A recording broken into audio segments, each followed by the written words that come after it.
Jesu Kristu inkosi. Ngiyabingelela ngokuthobeka ngokuzithoba kobaba.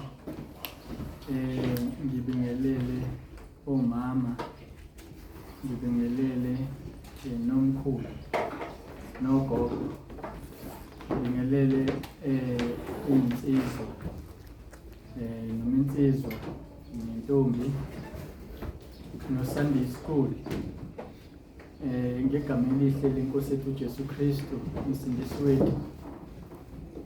Ngibingelele nabavakashile, bamukelekile, siyabonga kakhulu ukuba nevakashi. Umuzi ovakashelwayo usuku nenhlanhla lowo muzi. Siyabonga kakhulu ukuvakashela, siyazi ukuthi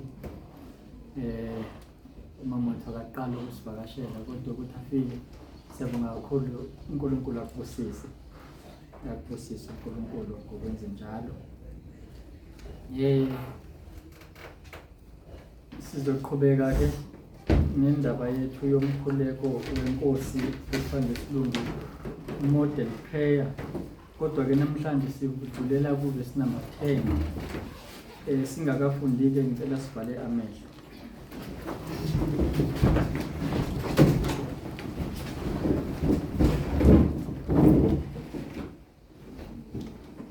Baba wethu engcwele, sesifikile phambi kobuso bakho.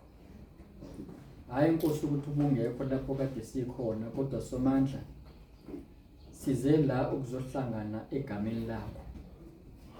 Nkosi, usiqinisekisile ukuthi ababili nabathathu uma behlangene ngegama lakho uyakuba lapho bekhona. Siyabonga ke uNkulunkulu wethu engcwele ukuthi uphakathi kwethu, ngoba sihlanganele wena, sibuthanele wena.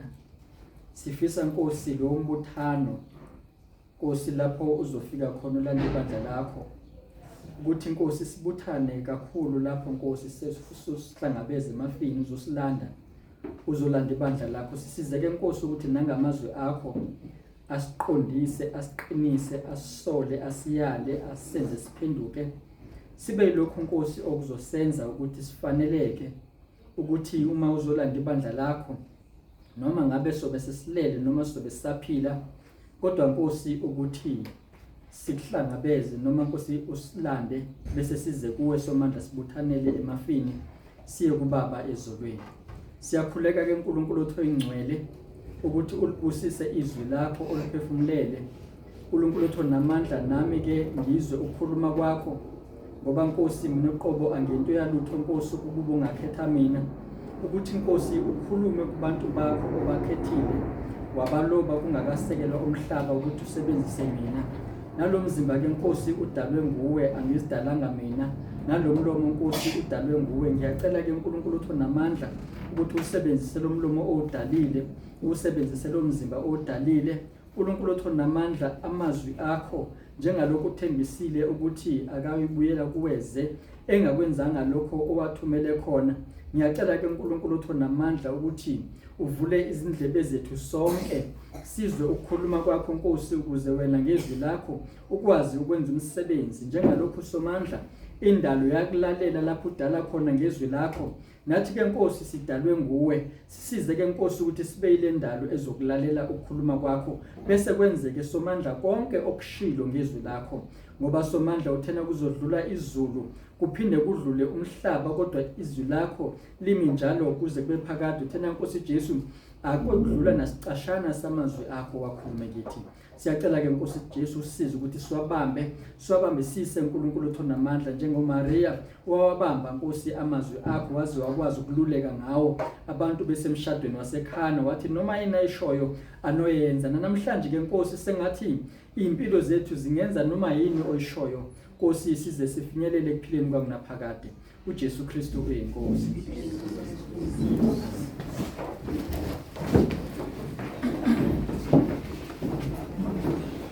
Lapha ke kuverse number 10 kuthiwa mawufike umbuso wakho, mayenziwe intando yakho emhlabeni njengasezulwini.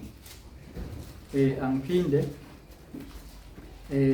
Matthew 6 verse 10, mawufike umbuso wakho mayenziwe intando yakho emhlabeni njengasezulwini.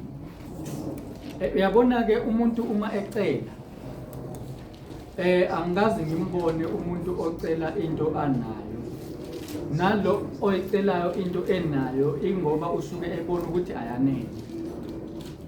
Kodwa umuntu ucela ngoba kunesidingo into engenayo. Kusho ukuthi sinenkinga emhlabeni njengoba kuthiwa masicele ukuthi mawufike umbuso wakho, umbuso kaBaba uNkulunkulu. Sinenkinga yokuthi kusho ukuthi la siphila khona umbuso kaNkulunkulu awukakafiki. Umbuso kaNkulunkulu awukho kumuntu ngokwemvelo. Manje la sitshelwe indlela yokukhuleka. Noma ngabe ukhuleka muphi umkhuleko, kodwa imodel yakhona noma itemplate yakhona noma ipattern yakho ma ukhuleka ekugcineni makungasali ukuthi umbuso kaNkulunkulu mawufike. Nangesikhathi sekufika isikhathi enkosini uJesu ukuthi ibethelwe esiphambanweni, isithi uma kungenzeka mayedlule le ndebe kodwa makungabe intando yami makube intando yakho, ngoba umbuso kaNkulunkulu kufanele ufike. And kufanele ufike umbuso kaNkulunkulu noma ngabe inyama ingavumi, noma ngabe kungemnandi kubuhlungu, kodwa kumelwe ukuthi kufike umbuso kaNkulunkulu emhlabeni kubantu. Wafika kabuhlungu ke umbuso kaNkulunkulu enkosini uJesu uma ufika emhlabeni, ngoba ukufika kwawo kwakufanele ukuthi afe ukuze lo mbuso kaNkulunkulu ufike. Nakuthina futhi iBhayibheli lisitshela kanjalo ukuthi kufanele sife maqondana nesono ukuze umbuso kaNkulunkulu ufike, ukuze uNkulunkulu akwazi ukusebenza kumuntu.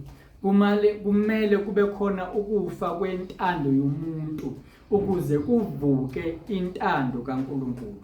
Kodwa ke la sisesendabeni noma egameni lombuso ukuthi mawufike umbuso wakho. Manje umbuso kaNkulunkulu uqedwe yini? Noma ngoba kuyacaca la ukuthi kusho ukuthi ucelwa nje ukuthi awufike ingekunxa ukuthi awukho, kodwa futhi ikhona ipotential yokuthi ungafika uma mina nawe sicela. Kusho ukuthi uma mina nawe singaceli umbuso kaNkulunkulu kungenzeka ungafiki. And lo mbuso kaNkulunkulu uze sicela ukuthi nje awufike, wawuvele ungekho yini ekuqaleni? Kukonakalaphi? Yonakala kuphi indaba size sizithole sesilahlekelwa umbuso kaNkulunkulu, uNkulunkulu engasakwazi ukubusa kumuntu? uNkulunkulu uthi ke ezwini lakhe uhlala endaweni engcwele, aphinde ahlale nakuyo inhliziyo echobozekileyo. Manje inkinga yenzeka eEdeni. Ngesikhathi uNkulunkulu edala umuntu, wamdala umuntu njengomfanekiso wakhe, owesilisa nowesifazane, wababusisa wathi mababuse phezulu kwendalo. Ngempela kwabanjalo wawusuNkulunkulu. Sithola ukuthi wadala izihlahla, wasedala umthi wokuphila, waphinde futhi wadala umthi wokwazi okuhle nokubi. Esekudalile lokho wayese eyamyala umuntu ukuthi angadla kuyona yonke imithi. Kusho ukuthi nakulo kuphila wayengadla kuona, kodwa ungadli kulo muthi lo okwazi okuhle nokubi, ngoba lo muthi mhlazane udla uyakufa nokufa. Ngamanye amazwi lo muthi uyabulala, ungipoison. Ungawudli upoison ngoba uzokudalela inkinga. Abanye ke baye bathi kunezono ezincane badle upoison omncane, kanti lo poison omncane nawe uyabulala noma ngaba mncane kangakanani. Enye ingane yayifisa ukuthi iyobuka imovie, abazali bayo bekholwa beyinqabele. hayi ingane impela yabancenga ukuthi ke ngiyospenda nje isikhathi nabangani bami ngiyobuka imovie bathi abazali no le movie ozoyibuka noma imovie nemovie ngokujwayelekile inama scene angcolile noma ngaba kuthiwa i-right yona kodwa uzothola kuthiwa kuno L lapho kumele ulanguage no N abamele ukunqunu language kuthiwa strong language kungaba inhlamba lapho noma kungaba yini okungamagama amabi omunye umuntu angakuthatha kalula lokho akuthathe kancane bese kuvezwa isihloko esizwakala kahle lapha bese kuvezwe futhi nama highlight abukeka kahle ahehayo ngoba vele usathana njalo bese abazali bathi no yathi inganayi le movie lena isho kwathiwa anganoma under 13 yini lengane na 13 years noma ngaphezulu angisakhumbula ukuthi yayingakanani kodwa khona kule age le yayiqualify ukuthi ngayibuka le movie ngokwabantu bezwe ngokwestandard sezwe ngoba ibona ababhala leyo age leyo ibona benza leso standard leso angazi ke mina nawe noma sihamba ngestandard sezwe yini ukuthi sivumele izingane zethu ziyobuka into ezironge ngoba sibheke istandard sezwe sangabheka istandard sasezulwini hayi abazali benqabe yancenga ingane wayesethi umama kulungile ngizokuvumela uyoyibuka le movie on one condition ngizokubhakela ikhekhe elimnandi kodwa ngizolifaka upoison omncane kuleli khekhe selibhakiwe uzubona ukuthi ukuphi upoison la kodwa khona ngizofaka upoison yathi ngane ngeke ngizofa la wathi umzali kanjalo ke nale movie ofuna ukuyibuka kungaba isine yodwa nje encane kodwa uzokubulala enye insizwa yayiphethe kahle impilo yayo yonke kwathi ngolunye usuku ihambile endaweni athize sehotela kwafika owesifazana omuhle hayi wakhuluma naye amazwi amnandi wena wezincwadi yezaga mangabe yalo wesilisa ukuthi hey wesifazana ondindayo hey amazwi akhe amnandi azwakala kahle iphethe kahle imsulwa lensizwa yahehwa yilo wesifazana yalala naye ehotela yavuka embhedeni engasekho wesifazana mayithi yahamba ebathroom yafika kubhaliwe lapha amagama abovu esibukweni kubhalwe kwathiwa welcome to 8th club kanye nje kuphela nawe kuzongena esonweni kanye nje kuphela kanti sekukufa kwabo kanjalo noAdam noEva bangena esonweni kanye nje kuphela kanjalo noEsau wathengisa ngobuzibulo bakhe wathi noma esekhala inyembezi akabange esathola ubuzibulo bakhe kunabantu namhlanje abakhala inyembezi esogwini mhlawumbe abanye babo bakholwa bona nje kanye nje kuphela futhi mhlawumbe ngento encane ngokwamehlo obuntu omuntu noma ngokwestandard salelizwe into engeyilutho njengananekekile umuntu wayeseyangena ogibeni njengayo Adam noEva ngento encane nje shiqe wangena ogibeni ngaleso sikhathi bengakadli emthini bekusenombuso kaNkulunkulu endaweni ababekuyona ngoba babesendaweni enomthi wokuphila lo muthi wokuphila ukhona bawo kule ndawo bekwenza ukuthi baphile kangakanani ke mase bewudla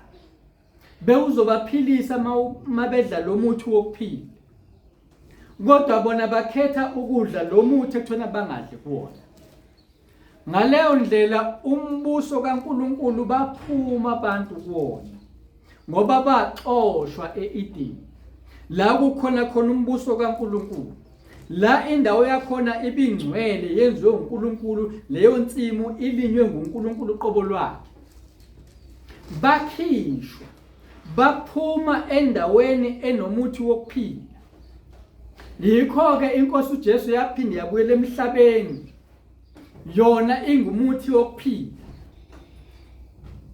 ngoba ithi ingumvini noma ubaba yona uqobo lwa ingumvini okuyiwona wona, ubaba ungumlimi. Uyabona ukuthi uyena ke inkosi uJesu umuthi wokuphila, ngoba ingumvini. Ebesithi inkosi uJesu odla lo mzimba, umzimba wakhe, aphuze igazi lakhe, unokuphila okungaphakathi. Ngamanye amazwi, masidla umzimba wakhe, sidla kulomvini, sidla kulezi zithelo ezinokuphila okuphakathi. Senza leyanto abathi baxoshwa kwaqedwe kwavimba ingelosi iphethe inkemba ukuthi bangabuyela ensimini yase-Edeni, ngoba mabebuyela lapho kunensimi noma kunomuthi wokuphila bazosuke baphile. Baxoshelwa nje ukuthi bangaphili, bangabuye bazokwenza ngawabo amandla ukuthi baphile. Wayese uNkulunkulu ke eveza icebo lokuthi asibuyisele umuthi wokuphila. Kodwa manje inkinga esibhekene nayo ukuthi sekuwukuthi usufikile lo muthi, abanye bayadla kulo muthi, abanye abadli kulo muthi. Kusho ukuthi la sekuhlangeneke manje, khona abadlayo kulo muthi wokuphila, kukhona abadla emthini wokufa. Umuthi wokufa iyona yonke into uNkulunkulu athena ungayenzi.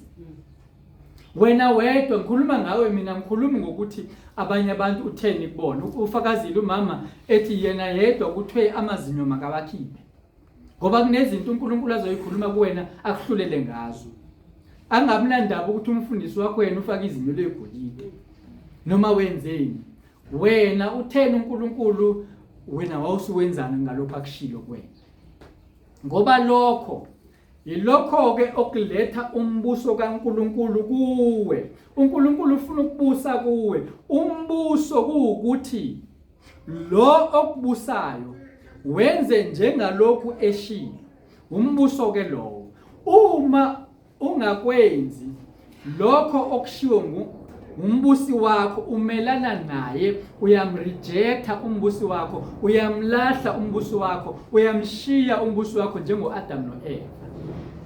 Indlela leyo abashiya ke umbuso noma esalahlekelwa ngayo ngumbuso kaNkulunkulu. Manje ke ngoba wasilahlekela ke lo mbuso, sekumele siqale phansi ke manje siye emadolweni. Wawusifikele wona eqaleni, kodwa manje sekumele sijuluke sikhale kuNkulunkulu. Inkosi uJesu ithandaza ensimini yase-Edeni, yathandaza kwazi kwangathi kwehla izithukuthuku kungazi ukuthi igazi. Ikhuleka nje, ikhuleka ngenxa yokuthi sekufika isikhathi esinzima. Nathi ke kumele sikhuleke singaphezi, sikhulekele lo mbuso okaNkulunkulu ukuthi ufike abuse kumina nawe. Njengoba sengishilo ukuthi umbusi uyayenza intando yakhe, awukwazi ukugeja. Uyabona abantu base-Ukraine sebelahlekelwe imizi, bayafa abanye, namasosha khona yafa, ngenxa yokuthi umbusi wakhona uthe abaseRussia sizomelana nabo. Ngeke sivume lento abayishoyo, noma bangasishaya basiqede. Sengishilo mina mbusi wenu. Abanye abathanda, abanye bafisa sengazi ukuthi kungaba nokuthula, kodwa ngenxa yokuthi bangaphansi kwalombuso osho kanje basenkingeni.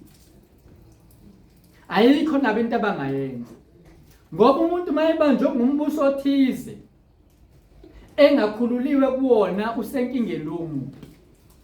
Abantu bakwa-Israyeli bazithola bese amaHebheru eseGibhithe engaphansi kombuso kaFaro. uNkulunkulu mayithuma uMose akashonga ukuthi hey hamba utshele bonke labantu bakwa-Israyeli ukuthi hey phuma nina lapha, kodwa wathi tshela uFaro abadedele ngoba babengaphansi kombuso kaFaro. Wena ke ungaphansi kombuso kabani? Ngoba lo ngaphansi kombuso wakhe uyena owenza akuthandayo empilweni yakho. Kodwa thina ngenhlanhla siyakwazi ukukhetha ukuthi phakathi kwemibuso emibili, umbuso kaSathane nombuso kaNkulunkulu, sikhetha bani. Uyazi ukuthi amadimoni ayakwazi ukuthola iaccess empilweni yomuntu angambulala mayithanda ngenxa nje ukuthi kunesono esizodwa esiphila kuyena. Ngaleyo ndlela uSathane esethola umbuso kulomuntu. Athi uSathane kuNkulunkulu ngenxa lesi sono ngizokwenza noma yini engiyithandayo kulomuntu. Ngoba lo muntu ngiyambusa. Ngesikhathi esenza lesono walalela mina. Wenza lento engathi makayenze wayenza. Ngenxa lokho ke ngibusa phezulu kwakhe. Umbuso unjalo ke. Kwadinga ukuthi uNkulunkulu akadile noFaro ukuze kukhululwe uIsrael. Nawe nami kubiza ukuthi sidile nesono ukuze sikhululwe embusweni kaSathane. Ngoba uSathane umuntu umbambe ngesono. Ukufa uSathane wenze ukuthi kube khona emhlabeni ngenxa yesono. Uma bekungathiwa makuphela isono izono zonke emhlabeni ngeke kube khona ukufa kwangunaphakade. And ngiyaqinisekisa ukuthi uma kungaba njalo kuzokwenzeka njengasezulwini. Elithi iBhayibheli izingelosi zalwa noSathane nezingelosi zikaSathane. And uSathane akakwazanga ukuyinqoba ingelosi zasezulwini kodwa walwa. Njenganathi uSathane uyalwa kodwa mayelwa nathi uyakwazi ukusinqoba. Ngesikhathi ingelosi ezulwini izinqoba lithi iBhayibheli kwenza lokho ukuthi uSathane angabe esatholelwa indawo ezulwini. uSathane usayitholelwa yini indawo empilweni yakho? Uyalwa naye yini uSathane azangabe esatholelwa indawo ukuze umbuso kaNkulunkulu ufike kuwena enze ngendlela athanda ngayo? Yabana masowufikile umbuso kaNkulunkulu, uNkulunkulu angakwenzisa into ayithandayo yena. Lapha kuIsaya ungakafika umbuso kaNkulunkulu esenenkinga yolimi, wayengakwazi uNkulunkulu ukumsebenzisa. Wayengakwazi uNkulunkulu ukuthi abe nezinto ezithiza akwazi ukuyikhuluma naye ukuthi esibanibani ngifuna ungenzele ukuthi nokuthi nokuthi. Wayenenkinga uNkulunkulu kwaze kwabiza ukuthi avume izono zakhe uIsaya bese uNkulunkulu athola umbuso kuIsaya. Wafika umbuso kaNkulunkulu kuIsaya. Umbuso kaNkulunkulu mase ufikile kumuntu ufika ngendlela yokuthi ngisho umbuso wakulelizwe awunamandla kulowo muntu. Awunamandla ngisho mina ngentobeko mina hayi ngendluzulu hayi nangamandla omuntu. Ngentobeko athi ethoba umuntu ethobela umbuso walomhlaba kodwa futhi umbuso walomhlaba ungabi namandla kulowo muntu. Ngikhuluma mina ngendaba yoShadrach. Umbuso wezwe ababengaphansi kwalo wathi nizoguqa lesi sithixo lesi. Umbuso wezwe lowo. Kodwa umbuso kaNkulunkulu ngoba wawufikile empilweni zabo bathi no, thina sikhonza umbusi wababusi. Lo mbusi lo esimkhonzayo thina ungaphezulu kwenu. Nabafundi benkosi benze njalo. Bathi yisho lonini ukuthi sizokhonza abantu. Mabethoma bayeke ukushumayela ivangeli. Bathi sebeshayiwe bashiwa impela kunzima. Bathi no, sizoqhubeka sishumayela ivangeli noma ningasishaya niqhubeke sizoqhubeka la sigcine khona. Ngoba sibuswa ezulwini thina. Bathi sikhethanini ukuthi sizolalela nina yini noma sizolalela uNkulunkulu. Wena ulalela uNkulunkulu yini noma ulalela uSathane noma ulalela amademoni noma ulalela isono? Umbuso kaNkulunkulu musufikile. Awunandaba ukuthi izwe lithini kuwena. Awunandaba ukuthi izwe likujezisa kanjani. Awunandaba ukuthi izwe lithi likufaka emlilweni manje. Ma ulalela lo mbuso usufikile umbuso kaNkulunkulu kuwe. Wenza noma yini ayishoyo noma kubizana empilweni yakho. Noma ngaba ibukeka ibula. Njengalabantu bathi hayithatha namanzi nofaka emphongolweni. Balalela benza into ngokwezwe ekuwubula wayengathi ohlakaniphile nososayensi okwazi ukwenza iwayini athi yini le niyenzayo bathi ayisifaka amanzi niwafakelani kuthiwe masiwafaka kuzoba njani maniwafaka cha kuthiwe masiwafaka ukuthi kuzoba njani akasitshelanga lo sitshele thina nje sikhale ngewayini sase sitshela ukuthi asithatha amanzi siwafake emphongolweni ukuthi nokuthi okuyasibuza lutho asibuze komunye umuntu silalela thina lo ositshelile njengoba mushilo kufika iziluleko kuyena ukuthi hayi phela manje ulungisa le defect sikhona emzimbeni wakho yabona lesicwe sesikhona emzimbeni wakho angithoni ulungisa sona wena hayi ngoba nakho uzama ukumelana noNkulunkulu cha uzama ukucorrecta lokho kungalungile abese uthi uNkulunkulu umcorrectela akhulume nawe wena wedwa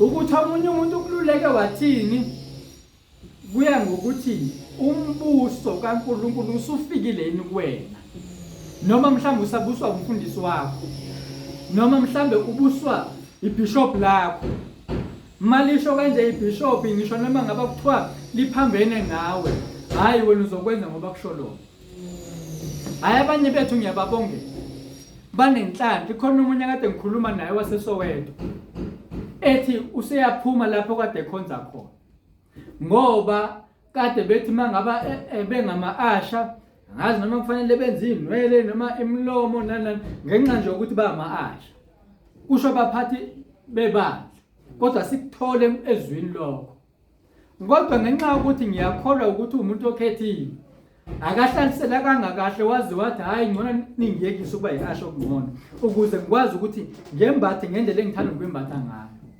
hayi kwathiwa hayi noma sekunjalo ungayeka kodwa uzokwenza lento esiyishoyo hayi wabona ukuthi ayikhona ngidinga ukuthi ngiphenduke bethe sehlele njalo uNkulunkulu enamacebo amahle ngathi ukuthi sibe nokuphela okungaphakade kwavuka obrother Enigma lapha elokhuzeni koma YouTube wathi mayelele uYouTube angazi ke noma wathola ku YouTube wami yini ngoba ngibona esengithinta nje kumuntu ekade ngingamazi wasizakala ngaleyo ndlela ngoba abantwana bakaNkulunkulu noma kuthiwa abaqondi kahle kodwa abahlaliseki kahle endaweni eronke abanethezeki esonweni akuphileki esonweni isono umuntu siyamshisa akuhlaleki kusona kodwa mangabe umuntu esehlala becomfortable esonweni nginovalo ngalowo muntu hayi nginovalo ukuthi uzokhethela kuphi lowo muntu onjalo kube lula nje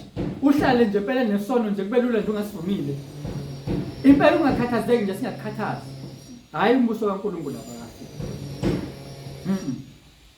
kodwa la kuthiwa masikhulekele lokho ngoba uma singakukhulekeli kungagcina nalokho ukuphatheka kabi into eneyirongo sekuncipha kodwa kumele sikhuleke ukuthi lo mbuso kaNkulunkulu ufike mawufika umbuso kaNkulunkulu ngiyakholwa ukuthi uzothinta nabanye abantu abaseduze nathi ngesikhathi noma bathi ngokomlando ngingasawukhumbuli nakahle isizwe sakwaZulu kuthiwa besisincane ngendlela emangalisayo kwase kuzalwa uShaka ezalelwa noma wahlala cishe kuboka mawakhe ngenxa yokuthi uShaka ube nesibindi futhi ehlakaniphile akushiwo ukuthi ube namandla cha amandla kangeni lapho kodwa ube nesibindi ehlakaniphile elithi iBhayibheli amagwala kangena ezulwini lithi iBhayibheli masicela ukuhlakanipha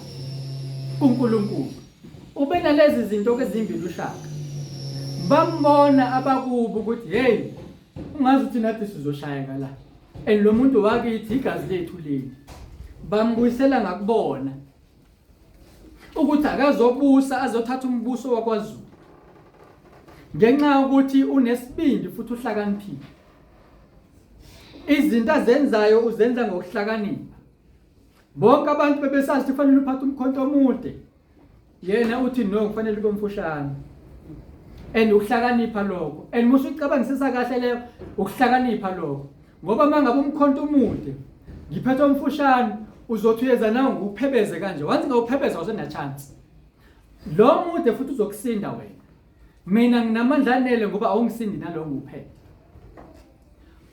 mayisenqoba izimpi uShaka omakhelwane laba ngithi uyanqoba yena wabanqoba wababuyisela ngakuyena. Bonke laba abanqobile baba isizwe sakwaZulu, baba ingxenye yakhe. Ngobani? Umbuso ulwa nalaba abasemaceleni bagcine sebebuyela kuyena. Yabona makungafika umbuso kaNkulunkulu empilweni zethu singabantwana bakaNkulunkulu, kuzokwenzeka lento eyenzeke ebandleni laqala. uNkulunkulu enezezela izinkulungwane ngosuku, ngoba kwase kufike umbuso kaNkulunkulu ngaleso sikhathi. Usufikile yini kuwena umbuso kaNkulunkulu? Wathi umbuso kaNkulunkulu mawufika kwesifazane waseSamariya, wafika kwashintsha izinto, wasuka lapha abekade ekhona, washiya imbiza yakhe lapho kade ekhona. Wathi wozani ningitshele ozani nginikhombise ngitshele konke. Lithi iBhayibheli iSamariya laqoqelana kuJesu, enkosini uJesu. Nabantu abaningi basizakala lapho. Baqoqelana enkosini uJesu abantu beSamariya ngenxa yalo wesifazane okufike umbuso kaNkulunkulu kuyena. Wena umbuso kaNkulunkulu mase ukuthi usufikile. Ufike kwabanjani? Ukhona yini umehluko empilweni yakho? Ukhona yini umehluko phakathi kwabantu ophila nabo? Uma kuwukuthi akakabi njalo noma sekunjalo, kodwa nanzi model prayer, indlela ekumele sikhuleke ngayo, sikhulekele lo mbuso wasezulwini ukuthi yenziwe intando kaNkulunkulu, ngoba njalo umuntu mayebusa lokho kwenza ukuthi wenze lento eshiwo yena. Ngiyengezwa ukuthi amasosha ase-Ukraine amanye akasafisa ukulwa. Uma bekuya ngawo ngaba akaya empini ngoba cabanga uyahamba empini, uyazi ukuthi ungangabuyi lapho, kunzima. Kodwa ngenxa yokuthi lo mbusi lo okubusayo ukukhomba lapho, ayikho into engayenza. Kanjalo ngike ngakhuluma indaba yoDaniel. Ngenxa yokuthi umbusi koDaniel wayemkhomba ekuthaneni kunoma ukhothamele izithixo noma wenze izinto zaseBhabheli esingafanelwe, usungamanongeni emphambili ngenyanga. Ngoba lokubusayo ukuphoqa ukuthi dela ukuphila kwakho ngenxa yokuthi sekhulumile. Uyakudela yini ukuphila kwakho ngenxa yokuthi nje sekhulumile lokubusayo? Uyazi abanye badela ukuphila kwabo benza isono ngenxa yokuthi lo babusayo uSathane usekhulumile. Adam noEva badela ukuphila kwabo, babetshela ukuthi lento yona lo muthi lo uyabulala. Njengoba namhlanje sisho sithi isono siyabulala, yiwona umuthi okwazi okuhle nokubi lo. Isono siyatshelwa ngaso ukuthi singasidli isono, kodwa umuntu uzombona ngena khona, ngoba vele sekufika umbuso kaSathane, usebuswa uSathane, usewongena ekufeni kwangunaphakade, ekufeni kaMona. Ngcono ungene ekufeni komzimba ngenxa yombusi wasezulwini. Ithi inkosi uJesu ningabesabi laba abanamandla. Yezwa ke, banamandla labo bantu, banamandla okubulala umzimba. oStefan angithi babulawa ngenxa ukuthi laba abantu banamandla, kodwa into abangabanga nawo amandla mabebulala uStefan, hayi umphefumulo behluleka. Wangena ezulwini umphefumulo kaStefan, bekhona bembulele benjalo. Yayibo indaba, noma bangakubulala ekhaya bakwenze ini lapha ekhaya uhlupheke, isimo sibenzima impela, kuze kufike omunye intombazane ezokupropose enemali, athi uNkulunkulu no, hayi baxabane nawo abazali mhlawumbe baxoxe ngenxa nje ukuthi wena uyazazi ukuthi umbusi wakho nguNkulunkulu, ngoba lo mbuso nguNkulunkulu wesikhathi ukubiza ukuthi dela abazali bakho. Athi ethe yazisa uyihlo nonyoko ukuze izinsuku zakho zibe izinto ezweni.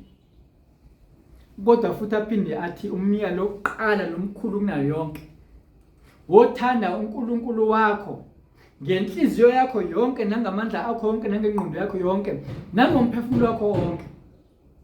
Uyabona ke lapho ukuthi umzali naye uza kamuva. Yonke enye into noma ubani noma umfundisi noma umholi wakho noma wasemsebenzini uza kamuva. Ma eseshilo umbusi ophezulu konke, umbusi wababusi, uyaphoqeleka ukuthi ukwenze lokho. Ungasho ukuthi hayi ngoba nakho kuthiwe masithobele abaholi bethu, nakho useshilo phela umphathi wami emsebenzini ukuthi hayi kufanele ngifake leli bhlukwe leli emsebenzini noma ngiyintombazana. Angithi ukuthi lithi iBhayibheli kufanele silalela abaholi bethu. Angithi ngenzizwe mina kanti usuphambana nentando yakhe uNkulunkulu. Ngoba kokuqala uNkulunkulu ukuthi uyena simthanda phezulu kuzo zonke izinto. Okwesibili umakhelwane wakho bomthanda njengoba uyithanda wena. Kusho ukuthi nebosi yakho ke umakhelwane wakho. Kusho ukuthi naye yalandela. Nomfundisi wakho uyalandela. Mayikhuluma umfundisi wakho izinto eziphambene nezwe. Hayi. Umholi wakho impela ngithi mthobele impela kodwa kunezinto ongeke ukwazi ukumthobela zona. Uma ukuthi lezo zinto zikuphambanisa nentando kaNkulunkulu. Ngoba lo mbusi wethu unguNkulunkulu onesikhwele. Uhambela ububi bawoyise kubantwana. Kuso isizukulwane sesithathu nesesine sabamzondayo. Kodwa ubenzela umusa abayizinkulungwane bagcina imiyalo yakhe. Umbusi wethu ke lowo angazi ke namhlanje ukuthi ukhetha umbusi. Ukhetha lo ozokwenza ukuthi ubuse kulelizwe kulomhlaba. Bese uyalahlekela. Noma ukhetha lo ozothi uma ukhetha yena uhlupheke kulomhlaba njengoba sithenjisiwe. Hayi inhlupheko kona sithenjisiwe. Inhlupheko yona ke sithe futhi ayinokuthi sithenjisiwe siqinisekisiwe nje. Emhlabeni thina sizoba lusisi. Kodwa izwe lizojabula. Lizothokoza. Isiqinisekiso sinaso leso. Ungamangali ke mangabuzona. Ungamangali futhi mawuzondwa abazalwane. Ngoba kusibo bonke abathi inkosi abayakona umbuso wezulu. Kodwa yilo owenza intando kaNkulunkulu. Njengokusho kombhalo. Hayi njengokusho kwami. Hayi njengokusho kamfundisi. Ngoba lithi izwi lenkosi akuyi kudlula nesicashana samazwi aphuma kuNkulunkulu. Mayiseshilo ushilo lombusi. Ngoba nabaseRussia ngiyakholwa ukuthi khona bangafuni ukulwa. Ngeshwa noma kubhlungu ukuthi babulala abantu. Bayafa abantu ngenxa ukuthi bathunywe yilo obabusayo. Nabasezweni ke bayasibulala ngoba bethunywe yilo obabusayo. Abanye bakwenza bengathandi. Kodwa ngenxa ukuthi usufikile umbuso kaSathane kubona. Mase ufikile umbuso kaSathane kumuntu. Umuntu wenza into angasathandi na ukuyenza. Abona ukuthi umuntu angisathande omunye azisena kuma rehab. Uzisela yini ezisayina kuma rehab. Ingoba akasayithandi lento. Inkinga yakhe ilombusi. Bekumele abhekane adile nombusi kuqala. NjengoNkulunkulu okwabiza ukuthi makudilwe noFaro kuqala. Indaba esekuthana nidila nombusi ukuze ukhululeke. Ngoba uma ungadili naye usenkingeni. Uhlukane nombusi, nombusi lona uzokulandela kuze bese kugcinile. Kuthe sebephumile laba kwaIsrael. Hey wabalandelela uFaro. Wayisola ukuthi bebadedeleleleni. Njengoba nawe ngumzalwane nje uSathane namhlanje. Usayisola usayibuza ukuthi uphunyuke kanjani. Uyokulandela kuze bese kugcinile. Uyazi uzongena ethuneni mawungena ethuneni. Noma kuze kufike inkosi uJesu ikuthathe mangabe kuzofika inkosi uJesu ungakahambi kulomhlaba. Uyokulandelela kuyoze bese kugcinile. Ngoba ufuna ukuba ngumbusi wakho. Kodwa mase kufika lo mbuso ovele ezulwini uzo replace lo, uzokhipha lo mbuso lo. ngeke ngasho ke ngathi umntwana kaNkulunkulu akahlaliseki endaweni eronke. uMose uthe esebukhosini laphana ethathwa njengendodakazi noma njengengane yendodakazi yenkosi uFaro. Abanye mhlambe bebemthatha njengeprince ehlonishwa ephathwa kahle. AbaseGibhite bemphatha kahle. AmaJuda noma amaHebheru emphatha kahle emhlonipha. Kanti uNkulunkulu umbeke ngabomu lapho. Ekuhlonishweni kwakhe konke, angazi uFaro noma wayenawo enamadodana. Angazi noma uMose wayene-potential yini ukuthi wayengagcina inkosi. Kodwa wadela impilo yakhe ngenxa ukuthi engahlalisekanga kahle ngokuthi ubona abakubo ukuthi bayahlupheka. Ubona abakubo ukuthi bacindezela. Ubona abakubo ukuthi angikwazi mina ukuthi ngihlale ebukhosini kube mnandi. Ngibona abakithi behlupheka kanje. Angihlalisekile kahle noma ngabe impilo ngokwezwe izwakala inhle kodwa ngaphakathi kuyena emhlupha lento. Ngoba noma ngaba kuthiwa unethezekile ngokwalelizwe kodwa ungumntwana kaNkulunkulu, ikhona lento ezokuhlupha ukuthi angikho right noNkulunkulu. Engisheshisa uyilungisa lento noNkulunkulu ukuze umbuso kaNkulunkulu ufike kuwena. uJesu Kristu inkosi. Sicela uba kuntombela siqhubeke.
Kanti lo mhlengi ungubani na?